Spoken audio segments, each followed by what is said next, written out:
Dans la vallée de l'Isle, le nom de Marbot-Bata résonne toujours. Pendant près d'un siècle, cette usine de chaussures a été l'un des moteurs économiques, un fleuron de l'industrie locale.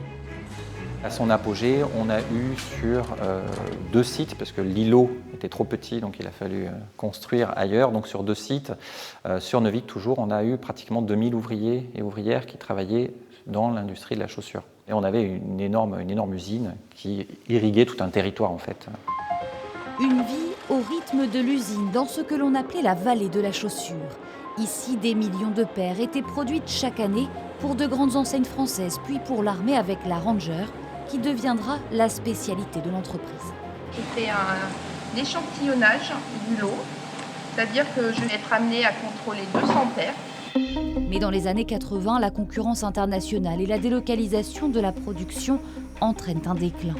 Perte des marchés publics, notamment ceux de l'armée, licenciements, plans sociaux, les employés de Marbot-Bata se battent. En 2009, sa fermeture définitive est annoncée dans la douleur. Je pense au moment où je suis rentrée, en 71, que je suis rentrée et venue faire ça là aujourd'hui.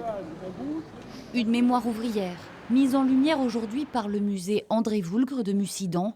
Dans les vitrines, des chaussures, des outils et des photos racontent cette épopée industrielle. Ce qu'on voulait montrer à travers cette exposition, c'est que ce n'est pas qu'anecdotique, ce n'est pas qu'une blessure, c'est un champ qui mériterait qu'on se penche dessus au niveau historique. On aimerait que la société s'empare de ce champ patrimonial, montrer la valeur de ce patrimoine autour de l'industrie de la chaussure. Marbot-Bata, bien plus qu'une usine, une histoire, un savoir-faire local autour du cuir et de la chaussure, raconté dans cette exposition jusqu'au 30 septembre prochain.